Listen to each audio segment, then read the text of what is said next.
disons que ça se passe en 3 temps. Premièrement, il y a toute la phase de séduction. Après, deuxièmement, il y a toute la phase de déconstruction, de perte de repères, de dépendance. Vous voyez, de mettre la personne en état de dépendance. Et la troisième phase, c'est la phase de reconstruction. Mais dans la phase de reconstruction, là,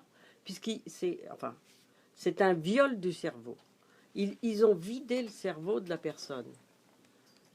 Mais quand je dis ils ont, ça peut être une organisation, mais ça peut être aussi une seule personne. Parce que l'emprise mentale, bien évidemment, on la retrouve dans toutes les organisations à dérive sectaire, dans tous les groupes à dérive sectaire, mais elle peut être également le cas d'une personne qui prend une influence sur une autre personne. Et de toute façon, c'est bien aussi, l'emprise mentale, c'est bien la caractéristique du gourou.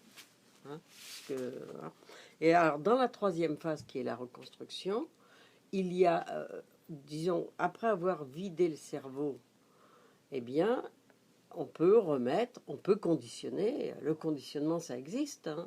Les rats, on les conditionne. Et si vous mettez la personne dans un état d'épuisement physique, psychologique, je dirais, et coupé de tous ses repères, vous pouvez transformer les personnes, je dirais, en pantins dont vous faites tout ce que vous voulez. Alors, les stratégies d'embrigadement, donc les stratégies d'embrigadement. La première phase, c'est la phase de séduction et disons que là, c'est la phase où on essaie d'attirer les personnes, enfin, où ils essaient, pardon, non, ils essaient d'attirer les personnes en jouant sur la vulnérabilité des personnes. Mais il ne faut pas s'imaginer que tant moi que vous, ou vous que moi, on est à l'abri. Personne n'est à l'abri de ce qui peut se passer, d'une manipulation mentale. Il suffit de jouer sur un point faible. C'est-à-dire, par exemple, je ne sais pas, personnellement, je suis très très attachée à mes petites filles. Bon, ben,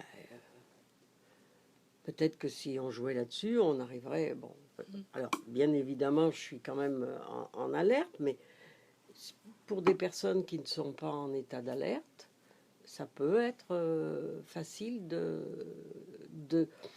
Je me souviens d'un petit film où il y avait ce petit film racontait comment une jeune fille s'était fait embrigader par une association à dérive sectaire qui manipulait les personnes. Alors, elle se retrouvait, après le baccalauréat, elle arrivait à Paris et elle cherchait un logement. Alors, comme par hasard, surgit quelqu'un qui dit qu'est-ce que. Vous voyez, bon, la jeune fille avec sa maman dans la rue en train de chercher, etc. Qu'est-ce que vous cherchez? Ah, ben justement, moi, ça, je connais très bien, je peux vous aider, je vais vous y conduire, etc. Et puis, comme par hasard, cette jeune fille a trouvé un logement.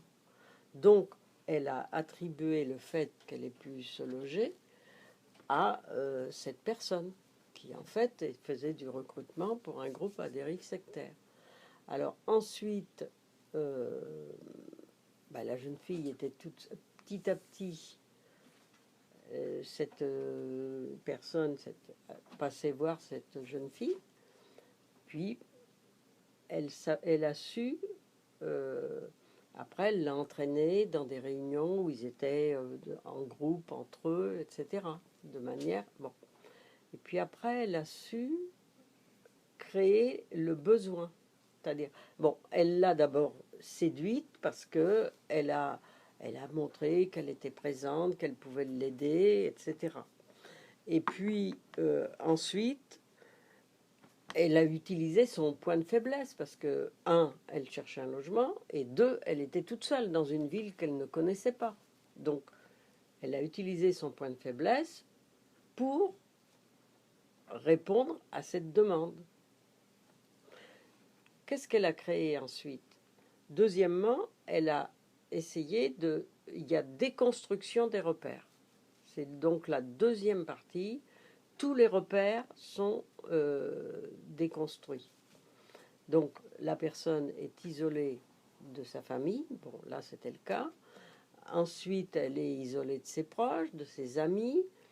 Et puis, il y a aussi une manière de faire sentir, comment dire, de faire sentir,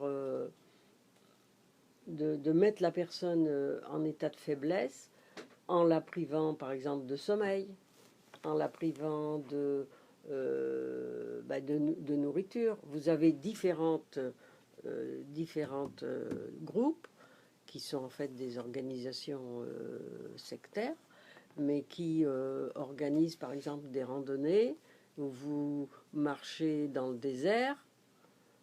Alors, quand vous êtes dans le désert, si vous avez un problème, vous pouvez difficilement appeler, même avec votre téléphone portable, vous n'appellerez pas. Enfin, bon. Et puis, vous ne mangez pas. Vous pratiquez le jeûne. Alors, parce que, soi-disant, le jeûne, c'est vraiment quelque chose qui guérit toutes les maladies. Bon. Alors, marcher dans le désert, sans dormir beaucoup et sans manger, vous imaginez que au bout du compte, vous avez quelqu'un qui est devenu un vrai pantin, qui est prêt à dire oui à tout ce qu'on peut lui dire. Parce que déjà, quand on est fatigué, malade, etc., on est beaucoup moins vigilant. Hein. Donc, c'est véritablement... et puis, à ce moment-là, il y a surtout ce qui est... Il y a perte des repères, et puis il y a perte de son esprit critique. C'est-à-dire que là, vous n'êtes plus capable de dire, bah, ça va pas, il est pas bien celui-là, il va pas, moi je m'en vais. Bon, et ça c'est, enfin, je vous ai cité un exemple extrême, le désert, mais c'est aussi, par exemple, quand vous faites un petit groupe qui, sous prétexte de bien-être, par exemple, fait un stage. Bon, après, vous avez un premier entretien. Bon, ça c'est là. Et après, on dit, ah oui, mais on organise un stage pendant quelques jours à la campagne, dans un lieu tranquille, etc. Donc pendant quelques jours, vous êtes isolé. Hein, vous êtes isolé. Et puis alors, on vous dit, pas question de téléphone portable. Vous donnez votre téléphone portable à l'arrivée. Et donc, à partir de ce moment-là, vous êtes... et vous vous retrouvez avec des gens que vous ne connaissez pas. Il y a, il y a tout... Enfin, bon. Alors, une autre caractéristique dans cette période de déconstruction, c'est qu'on vous amène...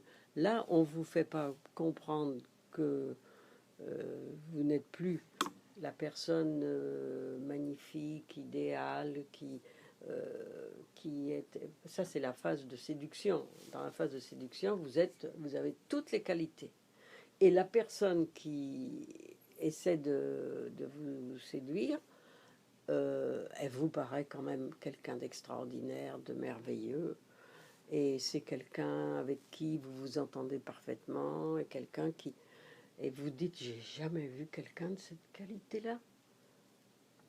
Et puis dans la deuxième période, déconstruction, là, ah, oui, vous avez tous les défauts. Vous faites rien de bien, tout ce que vous faites n'est pas bien, donc vous essayez de faire mieux, de vous améliorer, etc. Et bon, après, on vous fait pratiquer, en général, quand on est dans un groupe, vraiment dans un groupe sectaire, on vous fait faire comment dire, de, oui, enfin, de l'autodénonciation en public. Donc, vous faites des confessions. J'ai fait ceci, j'ai pas fait ça, j'ai fait, etc. En public. Donc là, c'est quand même très, très inquiétant.